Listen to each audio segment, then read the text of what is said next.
Are you thinking about buying a house, but don't even know what type you like? Then this video is for you. Stick around.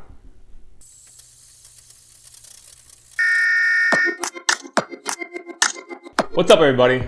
I'm David Augello. I'm a realtor with Keller Williams, South Tampa. I help people like yourselves buy and sell real estate in the Tampa area. On today's show, I'm going to talk about the different house styles that are commonly found in Florida. The Sunshine State is known for its beautiful beaches as palm trees, tropical climate, but it also boasts a rich architectural history with a variety of home styles that range from modern to traditional. One of the most popular house styles in Florida is the Mediterranean style, which is inspired by European architecture. These homes typically feature stucco walls, red tile roofs, arches, and large windows that allow natural light to enter. Mediterranean homes also have spacious outdoor areas that often include courtyards and balconies, perfect for soaking up in those Florida sunshine rays. We interrupt this program for a special announcement. Shouting to the world that I love this show! It's a dryer. Yeah. Budget cuts. But seriously, I appreciate all support. Let's get moving. Another popular home style in Florida is the Spanish Revival style.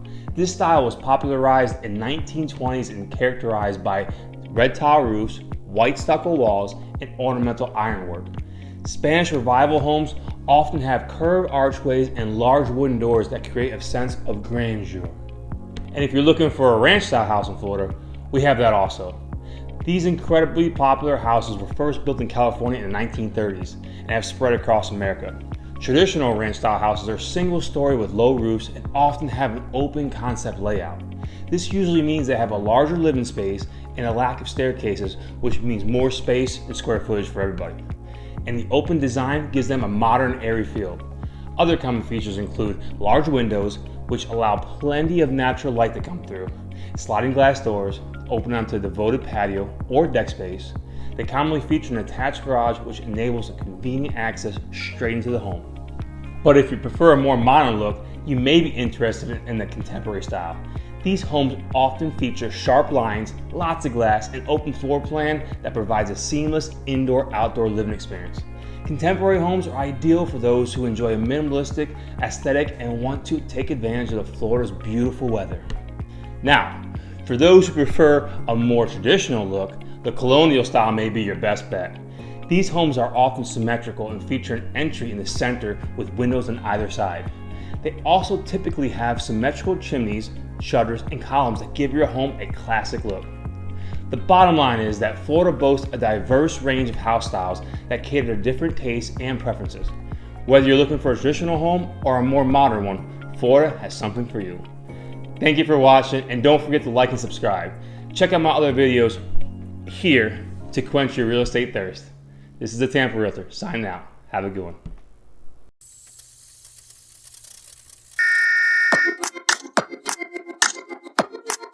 What's up, everybody? My name is David Augello. I'm a realtor with Keller Williams, South Tampa. I help people like yourselves buy and sell real estate in the Tampa area. Before we start, I got some great news. Tampa was just ranked the top 50 greatest places in the world. It's really accurate. I loved it. Been here for over 20 years. Wouldn't go anywhere else. Now back to the show. Today we're going to talk about why you may want to buy a condo. All right, first of all, condos offer a convenient and low maintenance living option. As a condo owner, you're typically responsible for only maintaining the interior of your unit, while the exterior and the common areas are maintained by a homeowner association, the HOA. This can save you time, money, and energy compared to owning a single family home. It's a great starter.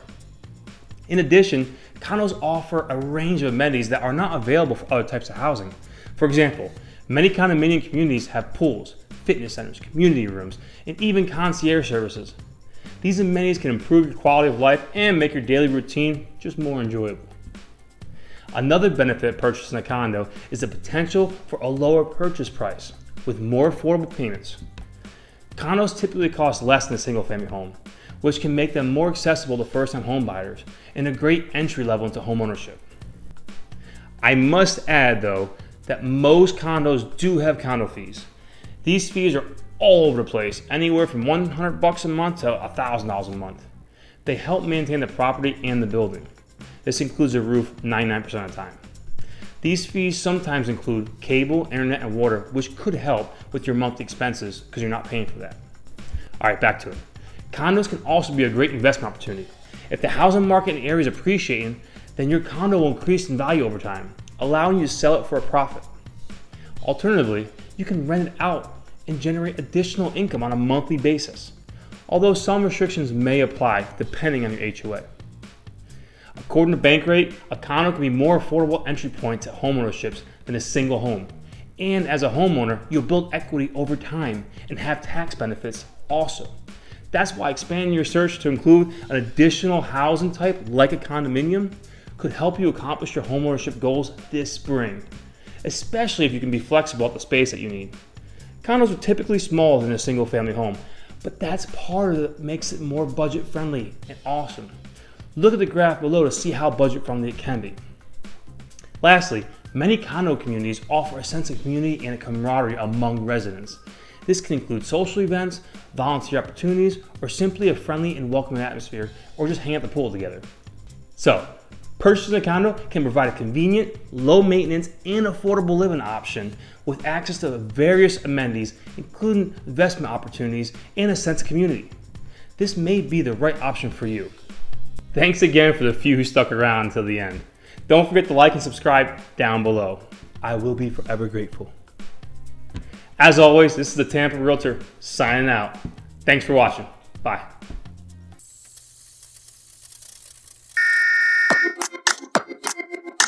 Hey everybody, I'm David Augello. I'm a realtor with Keller Williams, South Tampa. I help people like yourself buy and sell homes here in Tampa area. We interrupt this program for a special announcement.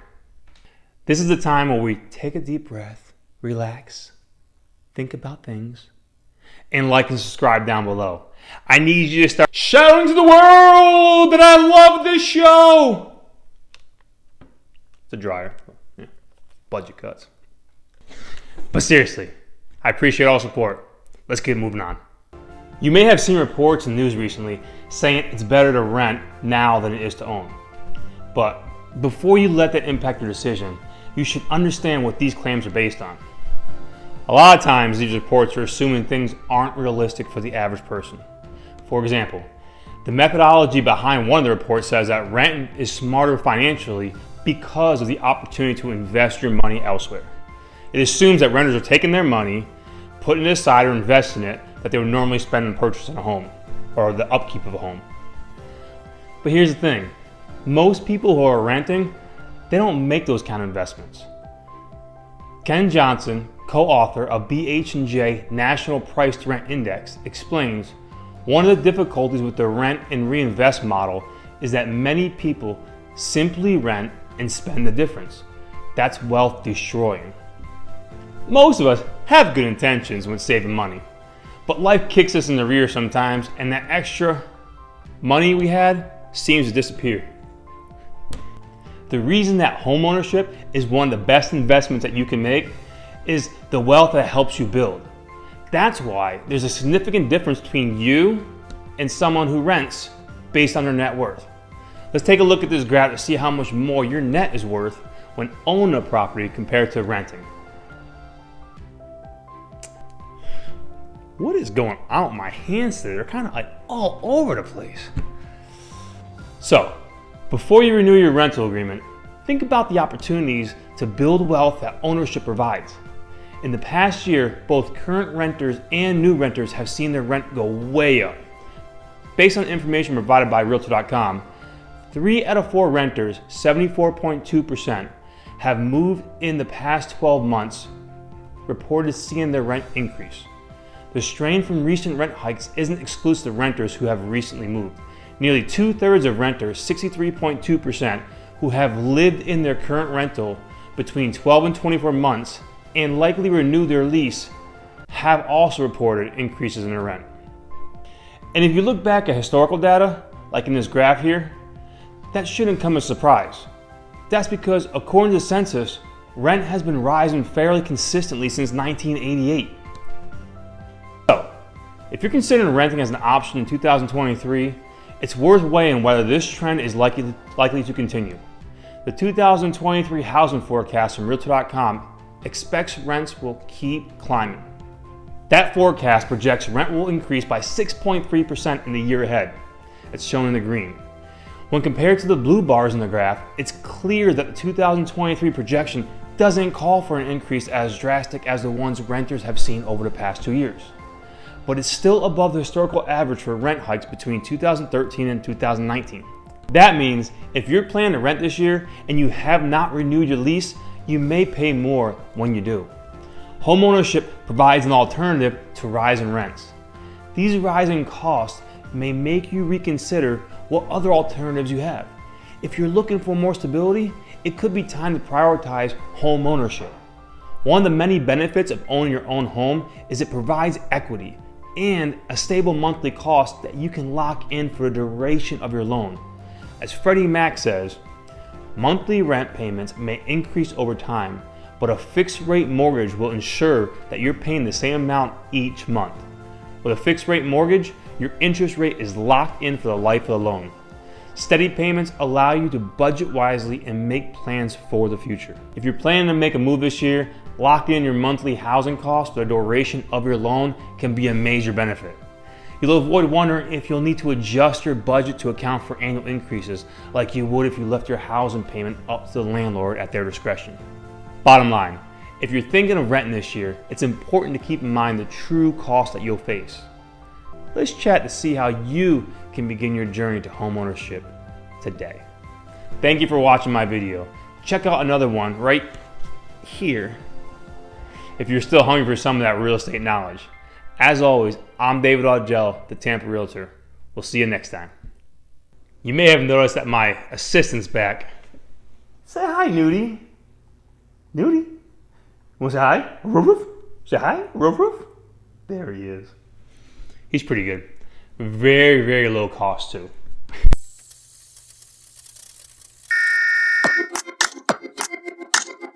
Hey everybody, I'm David Augello. I'm a realtor with Keller Williams, South Tampa. I help people like yourselves purchase and sell real estate in the Tampa area. My goal is to educate you about our wonderful state, specifically Hillsborough County. Hillsborough County has around 100 zip codes and many cities in it. Some of our more popular cities are Tampa, of course, Brandon, Riverview, Plant City, Town and Country, and Pebble Creek. It's just too big of a county to discuss in one video or even a few, so I'm going to break it down by zip code. I'll discuss everything from where it's located to population to things to do in that area. So today we're going to talk about zip code 33556. Zip code 33556 has a population just over 22,000. Land area about 36 square miles, with a population of 601 people per square mile. There are just over 8,600 housing units with over 7,800 of them already occupied. The median home value is around $296,000 and the median household income is just over $87,000. 33556 has 4 cities: Odessa, Keystone, Citrus Park, and Lake Fern. Some of the more popular neighborhoods include Starkey Ranch, Eagles Royal Troon, Wyndham Lake, Canterbury Village, and Belmead. It's situated just west along the Veterans Expressway. This makes traveling to this area extremely easy. The Veterans Expressway has an express lane that moves things along really nice, with the exception of sometimes during crazy traffic hours. 33556 has many great schools. According to SchoolDigger.com, Walker Middle Magnet School and Hammond Elementary School get 5 stars, with many other schools getting great ratings. 33556 is landlocked, so beach is about 45 minutes away, but there are plenty of mini lakes. In this zip code, about 10% of the area is covered in water. There are many other things to do also. Some of the more popular places are Old Mickey's Farm, Big Storm Brewing Company, Golden Spirit Appalachia Ranch, Odessa Wildlife and Rescue and Sanctuary, and plenty of golf courses. As you can see here, there are many nature and wildlife places to visit. This area is great for people who love to be outdoors, but still like a suburban feel. One of the things that I like about 33556 is that there's more space for you when you want to buy a house. Sometimes in Tampa, it can be pretty condensed and houses can be close by with really not much of a yard. We don't really have much of a yard here. But in 33556, you get more yardage. So typically an acre is not unheard of, it's pretty common. So you get a lot more land and a lot more space. So that is definitely a plus with great houses. There's been a lot of new development over there. Currently, I believe there's 2 construction communities building right now. So a lot to do. It's a great place, especially if you want to spread your wings. Hopefully you enjoyed this quick video about 33556. There is much more to discuss and I'd love to talk to you about it. Please contact me at any time. If you did like this, there are more right here for you to click. Don't forget to like and subscribe down below. You can even leave a comment on what type of real estate videos you would like to see. As always, thank you for watching and I'll see you next time.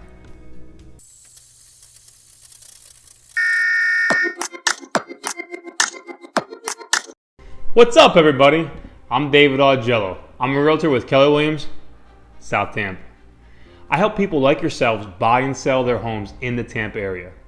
Every week, I try to share some knowledge in the hopes that it helps one of you on your real estate journey. Today, we're going to talk about multi-generational homes. And could a multi-generational home be a right fit for you? If you're thinking about buying a home and living with siblings, parents, or grandparents, then a multi-generational living may be right for you.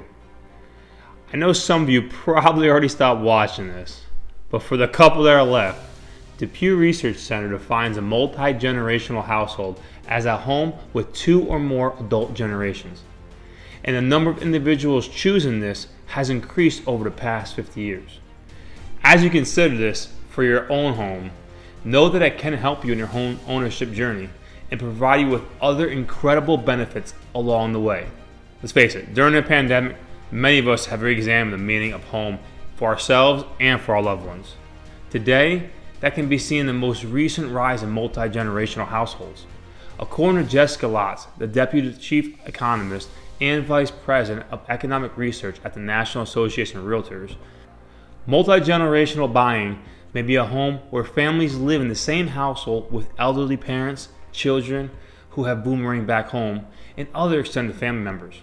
While this is not a new concept of living, it is which has gained recent popularity.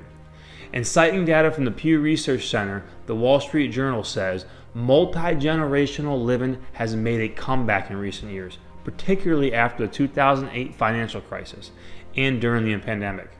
So if buying a multi-generational home has crossed your mind, you're not alone. Depending on what stage of the homeownership you're in, there are different reasons it could be right for you. The chart below shows responses to a recent survey from the National Association of Realtors about the reasons people have bought a multi-generational home. So whether your motives are financial or focused on the people you'll share your home with, a multi-generational home has distinct advantages. It can make home ownership more affordable and it can help you best support your loved ones. As Loss explained, multi-generational home buying is a way for families to care for one another, support one another, and often buy a home that may be previously out of their control or out of their reach. The trend of multi-generational buying appears to be firmly established and one that could expand in the future. More people are finding the benefits of multi-generational households today. Living with loved ones can help you achieve your home ownership and your personal goals. There are several reasons people live in multi-generational households, and for many, the arrangement is a personal one. But according to Pew Research Center, the same one we've been talking about, the top reason people choose to live together today is financial. A recent study from Freddie Mac also finds more people are choosing to buy a home together so they can save money in the home buying process. As the study says, an increasing percentage of young adults first-time home buyers are relying on support from older generations, including their parents, to buy a home together. For these individuals, combining their resources can help them achieve their dream of buying and owning a home. By pooling their incomes together to make the purchase, they may be able to afford a home that couldn't on their own. Not to mention, living in a home with loved ones can have other benefits too, like giving you some quality time to spend with your significant other. Because if you have children like we do, there's not much to that. You gotta fight for it. Dollar Mercado, certified financial planner and markets editor for CNBC.com, explain how this living arrangement can help on a personal and financial level. Residing with relatives can offer advantages. You can pull multiple streams of income, for instance, and in households with young children, grandparents can pitch in with childcare. Who doesn't want that? That's awesome. If this sounds like a great option for you, it's important to work with a trusted real estate professional to discuss your needs and your options. They can help you navigate the process to find the right home for you and your loved ones. Everyone has different needs. Bottom line is, if you're ready to buy a house, consider the opportunities of multi-generational homes. More people are discovering the benefits of multi-generational living, and for the best information and help deciding what's right for you in your situation, let's connect and start a conversation today. If you enjoyed this video and would like to know more about this, click on a link in the description down below to navigate to my website. Click on the contact button, fill out your info, and let me know how I can help.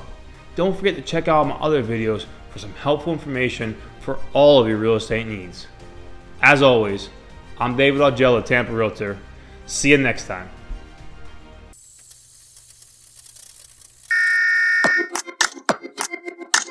Welcome back to another episode of the Tampa Realtor. My name is David Augello. I'm a realtor with Keller Williams, South Tampa, and I help people like yourselves purchase and sell their homes in the Tampa area. Today we're going to talk about my favorite place in Hillsborough County, West Chase. West Chase was ranked the 4th best market in 2022 by Zillow, the only one in the top 10 in the entire state. I've lived here for over 15 years and love every minute of it. About 17 miles northwest of Tampa is the cozy suburb of West Chase, Florida. Founded in 1991, this small, near Tampa suburb is next to areas like Town and Country, Citrus Park, and Oldsmar. West Chase has seen steady growth over the years thanks to its convenient location and nice amenities. Here's some info and reasons why you may also want to live in West Chase. The population has doubled since the turn of the century back in 2000. The current West Chase population grown to about 24,000 people, with a median age of about 37 years old. Thanks to its easy access to Tampa, anyone moving to West Chase will have a wide variety of local landmarks and activities to enjoy. Among the top things to do in West Chase is Bay Bridge Park. It's open green space with multiple playgrounds for children, fitness equipment, as well as a picnic pavilion. Residents in this area consider it one of the best things to do in West Chase for families, especially during the daytime.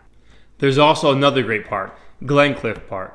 Glencliff Park is located off Countryway Boulevard and has a few more amenities, including an open field for soccer and other active sports, a basketball court, and a very popular play area with a large merry-go-round, the spinner thing. Are you looking for some good restaurants in West Chase?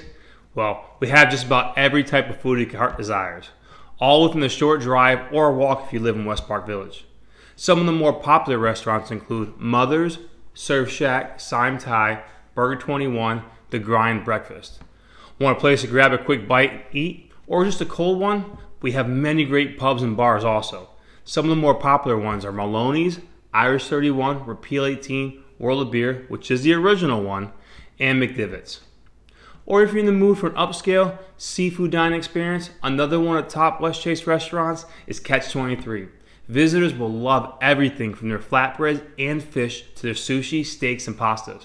They also have a great dessert menu. Looking for great schools? With about 4,183 students between the ages of 5 and 17 years living in West Chase, school-aged children make about 18% of the city's population. As part of Hillsborough County Public School District, parents can expect reliable education programs across their local campuses. Some of the schools we have in West Chase Elementary, Deer Park Elementary, Lowry Elementary, Davidson Middle School, Alonzo High School, and Sickles High School. This is my puppy back here. Don't mind him. His name's Nudie. Say hi, Nudie. Say hi. So, to wrap it up, things to expect living in West Chase: enjoy a steady growing city that offers easy access to Tampa, experience fun things to do with restaurants and other activities, plan for a cost of living that's slightly higher than the U.S. average, and always be around good to great schools with a strong community atmosphere. If you enjoyed this video and like to see more, please like and subscribe below for some future real estate information about Tampa and our local community.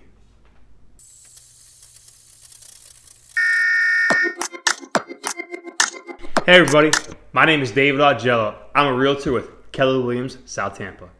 I help people like yourselves purchase and sell their homes in the Tampa area. Today we're going to talk about the current housing market. I'll be using some of the most recent information available to keep you informed and up to date. If we think about supply increasing into this year and demand decreasing, it provides an opportunity for those who want to buy. It works in the favor of those who understand what's going on. Now, I want to start and maybe give a little bit of context and go to the topic of mortgage rates. I want to go there first by starting with the reality of last year, of 2022. And that is that 30-year fixed rate in this country doubled over last year. We started out with 3.2% back in January a year ago, ended up right at 6.4% as we wrapped the year up. Never seen a year in mortgage rates doubling. Never seen a rapid rise in mortgage rates that fast in this country before. I mean, all of that certainly has impacted the market. We go back to the year 2000 to 2021, really the past 21 years, and we see the average 10-year treasury was just 3.49%. The spread there, 1.79, giving us an average mortgage rate of about 5.28%. So you take the treasury, you add the spread, and you get the average mortgage rate. Average over the past 20 years was around 5%. And then we talk about how over the last couple of years that has fluctuated. But certainly in the last year, we've seen that spread rise where today a 10-year treasury is 3.69%. The spread 2.79, giving the mortgage rates all-time high. As of this most recent posting from Freddie Mac, it was 6.48%. Let's call that 6.5%. So that spread has widened over the last year. Actually, the most recent 30-year fixed rate is about 6.09% as of February 2nd of this year. So back to the spread.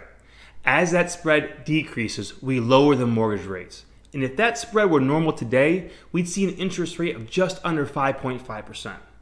The spread between a 10-year treasury and a 30-year fixed mortgage is measure of volatility and panic. Now, that panic is starting to subside. That's good news for rates. We've seen a little bit of relief over the last 6 or 7 weeks with a couple hiccups in between. But if you look at the spread of last year, we started in January of last year and the spread's been rising as a panic entered the market. If I make this a little bit lighter and then draw an arrow, the first part of the year we see folks getting more uncertain about the economy. Things happening, panic enter into the equation, and the world's going crazy. And then around June of last year, if you remember, the Fed came out and said, "We don't have this under control. We want to reset the housing market." And we saw the panic go up again. And then we come to the end of this past year and we start to see the panic subsiding and the Fed saying, "Maybe the peak of inflation is behind us." Now, I'm not saying it's all about inflation though. I think there are very real things that we can do. But the bottom line is there's still about a 1% difference between the spread sits today and where it's at historically.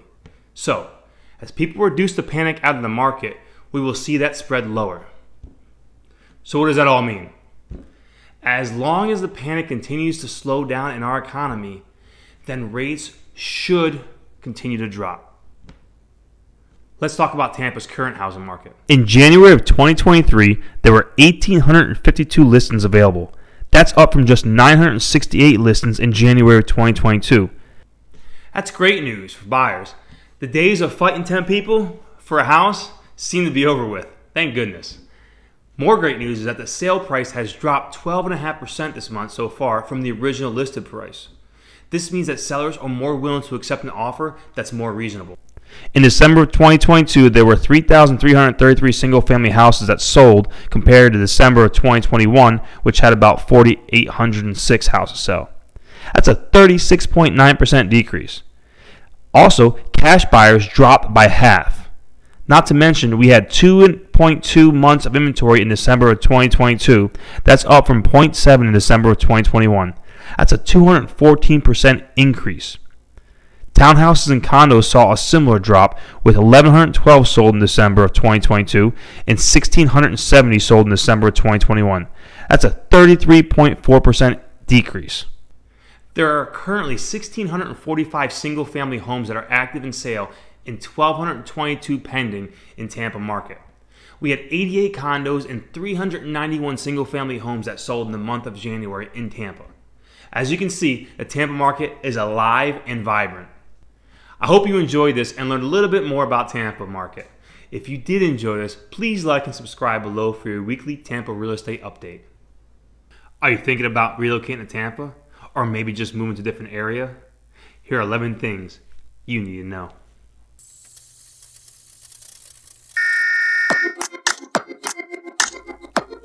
Hi, my name is David Augello. I'm a realtor with Keller Williams, South Tampa. And today we're going to talk about Tampa. I've lived here for over 20 years and absolutely love it. I can talk all day about it, but I know your time is valuable and I appreciate you spending just a little bit of it with me. So you're thinking about moving to Tampa. Let's take a brief history class. Spanish explorer Ponce de Leon first arrived in Tampa Bay in 1513. And in 1824, 4 companies of the U.S. Army established Fort Brooke. Development of Tampa Bay region began after the territory became part of the United States in 1845. Henry B. Plant's 1884 railroad extension to the Hillsborough River provided access to new areas, which caused a population boom. Tampa is located in Hillsborough County, with a population of just under 400,000, according to the 2020 census. But enough of that boring stuff. Let's jump into 11 things that you need to know about Tampa. Number 1, food. Tampa's up and coming with its food selections. There has been an explosion of great food trucks throughout the city. Every kind of food you could think of is here. We have the oldest restaurant in Florida and the largest Spanish restaurant in the world, the Columbia Restaurant. It seats 1,700 people. We're also home to the world-famous Burns Steakhouse, which has the largest private wine collection in the world. You heard it right, the world. They have over 600,000 bottles of wine. Number 2, Cuban sandwiches. We love our Cuban sandwiches. We're obsessed with them. It's our city's official sandwich. Yes, there is such a thing as an official sandwich. Tampa is consistently ranked the top place to eat a Cuban. Tampa has its own take on the Cuban sandwich. It starts with crispy white Cuban bread, lightly sweetened thin sliced ham, followed by roast pork with a citrusy mojo sauce, and a layer of Genoa salami. Then we finish it off with Swiss cheese, 3 dill pickles, only 3, not 2, not 4, and some yellow mustard. Then we stick all that goodness onto a press and melt it together. I'm kind of hungry right now. Number 3, cigars. If you enjoy cigars, you must come to Tampa. Ybor City, which is really a neighborhood of Tampa, is nicknamed Cigar City. Founded in 1886 by Vicente Martinez Ybor, Ybor City became the cigar capital of the world in 1900. The factories were worked by mostly Cuban cigar makers and to a lesser degree by Italians and Spaniards. By the early 1950s, unfortunately, the cigar factories were gone. Some of the more popular shops now include Tabanero, Long Ash, and La Farina cigars. Number 4, beaches. It's extremely humid, sticky, and hot most of the year, so going for a swim is a must in Florida. Tampa beach water is monitored by the Florida Department of Health, so you know it's safe to swim. Our 4 beaches are Benty Davis, Picnic Island, Cypress Point, and Davis Island. We're also 30 minutes away from some of the top beaches in the country, including the white sands of Clearwater Beach. Number 5, bugs. Not a hot topic. But summertime brings the most bugs, especially in Tampa. Florida has at least 12,500 species of insects. You just can't get away from bugs here. They're everywhere. Having a screen-in patio is essential during these annoying bug times. If you're a type of person who panics when they see a roach, then Florida may not be for you. It's very common in Tampa to see a palmetto bug, which is essentially a large cockroach. The only difference is that you don't have to be dirty in order to get them. They go into every house, no matter how cleanly you are. We also have the usuals: flies, spiders, mosquitoes, snakes, and fire ants. We have midges, or as we call them in Tampa, no-see-ums. Yeah, you guessed it. You're pretty smart over there. It's because they're so small, you just can't see them. They like to bite your legs, especially near sand and water, so be careful. A few other notables are love bugs, which are around a few weeks of the year. Make sure you clean them off your car as soon as possible because they will leave a mark. And cicadas, which sound like crickets on steroids. They hang out in the trees in mid to late summer. Number 6, sports. We are a sports city. We have 3 popular sports teams, the Bucks, the Bolts, and the Rays. All 3 of these teams have been champions. That's why we're nicknamed Champa Bay. I mean, we kind of give it to ourselves, but it's stuck. Number 7, health and fitness. Tampa has the world's longest continuous sidewalk, measured in at 4.5 miles. Bayshore Boulevard is a hot spot for avid runners, bikers, and even dog walkers. Or maybe just a nice walk along the bay. We got it. The Travel Channel ranked Tampa in the top 20 cities for health and fitness in 2021. So you know we're healthy. We're getting our healthy on. Number 8, downtown. With a vibrant life, family-friendly entertainment, and a beautiful waterfront, with, not to mention, award-winning parks. Downtown Tampa offers visitors a lot to see and do. Downtown Tampa has a multitude of exciting activities. Whether you're looking to have a lunch in the park, stroll along the Riverwalk, or spend the entire day downtown, Tampa offers cultural, sporting, and entertainment for all ages. Number 9, Busch Gardens. Do you love theme parks? Who doesn't? Well, we got that too. With one of 2 parks in the country, Busch Gardens is located 8 miles northeast of downtown Tampa, near Temple Terrace. It's an African themed park with lots of animals and tons of games and rides. It's a great place for the family for a day, or just to hang out with friends.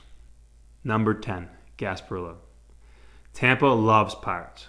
Every January we celebrate Gasparilla by having a parade.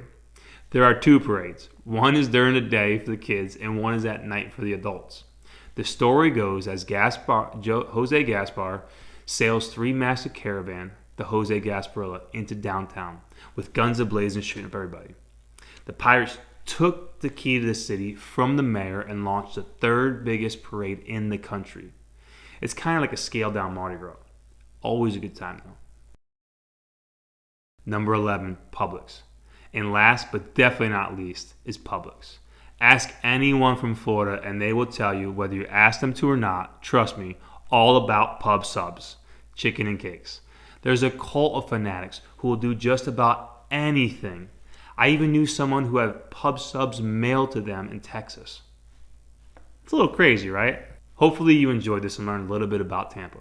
I attached a quick reference sheet below if you're thinking about relocating here or just moving to a different area. If you did enjoy this, please, please, please like and subscribe to my channel for your weekly informative videos. Or check out these.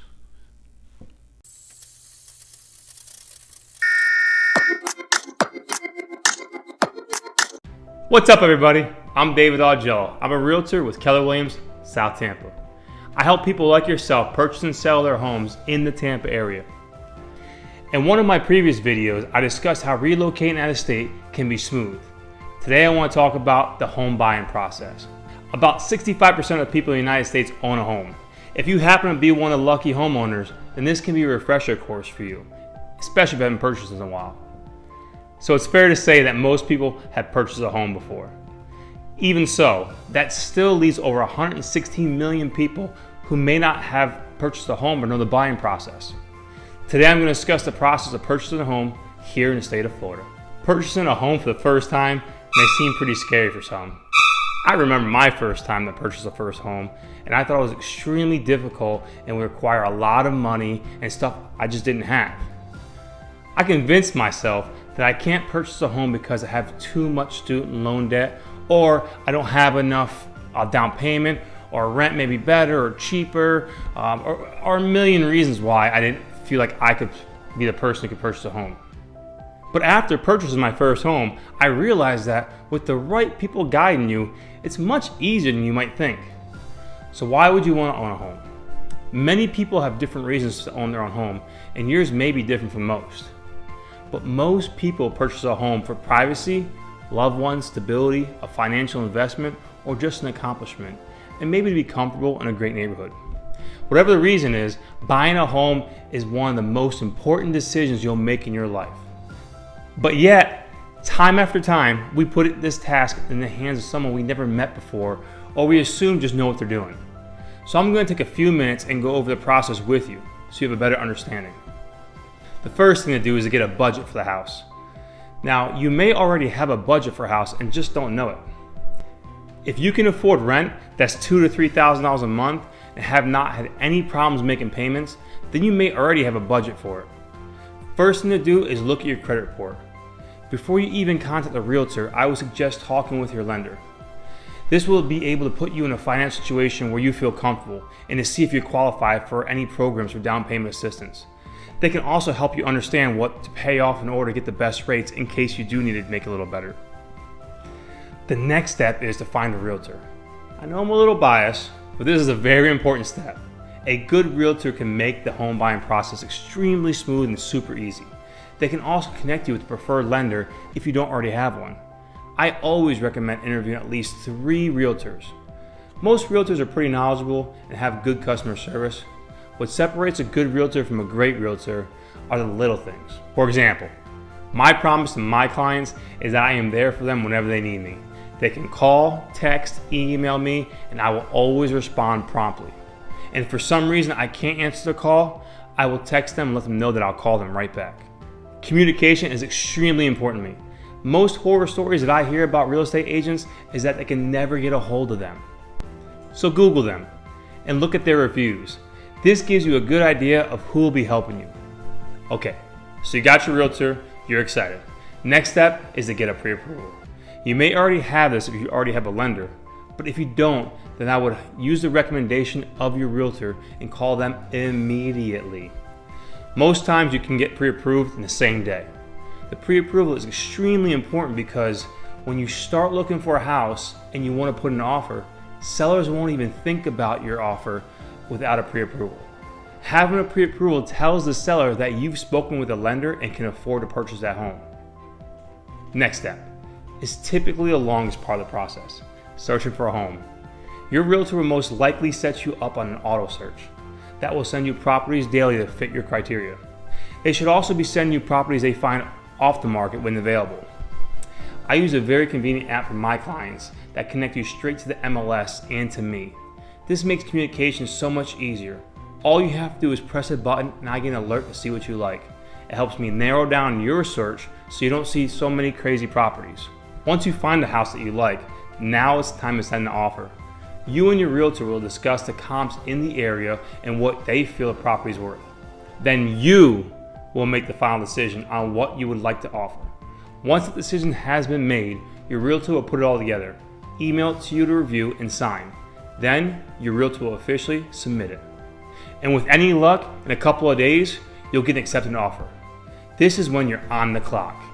First thing to do is make sure that escrow money is at the title company within typically 3 business days. If you fail to do this within that time frame, then technically you're in default and could possibly lose your escrow money. If you decide you don't want the property anymore, or something happens that was in your control. The inspection period also starts on the effective day, which is the very next day after you sign the contract, after everybody has signed a contract, specifically the last signature was signed and received. This is a very important period in a contract. In Florida, we use a couple different contracts. 99% of these contracts are an as-is contract. In this contract, the buyer can walk away from the property for any reason during that inspection period. They can literally just say, I don't want to go anymore, I don't like it, whatever reason. The buyer will get their escrow money back as long as it's within the inspection period time. During the inspection period time is when you have the inspection, obviously. You can choose any inspection company you would like. This is something you pay for right after the work is completed. Right now, the average inspection is about $400 to $600. This is non-refundable. If you do decide you want to walk away, you will lose that money and you won't be able to get it returned. After the inspection period, that's when the realtor negotiates for any repairs that you might want to get done. If so, your realtor will contact the listing agent and negotiate terms to get them fixed. If the seller is unwilling to fix them and it's a breaking point for you, then you still can walk away as long as you're still in the inspection period. Okay, escrow money was in on time, inspection period came out great. Now it's on to the appraisal. Your lender will send the appraiser out to the property. This usually happens shortly after the inspection period. If the appraisal comes back a little bit low, you can negotiate with the seller a different price. If you both can't agree on a new price, then you can walk away from the property and get your escrow money back as long as you've never defaulted. If the appraisal comes back good, then it becomes a waiting game. It usually takes about 30 days from when you go under contract or your offer gets accepted to when you close and move into your house. And after appraisal, you're waiting on your financing to come through. There are many checkpoints that has to go through before it finalizes and you get your clear to close. After you have your clear to close, then the title company will schedule a closing date to sign papers. Sometimes this can be done online through DocuSign, sometimes you need to be there in person. The last step is to do a final walkthrough the day of closing or a day before. This is extremely important because you want to make sure that everything in the house that was supposed to be there is there. Sometimes sellers will get slick and take an appliance or two or something else out of the house last minute. It doesn't happen often, but it's always smart to do the final walkthrough to make sure you're getting what you're paying for. Now it's closing time. Closing time. Open all the doors and let you. This is the best part. This is when you get your keys and the house is officially yours.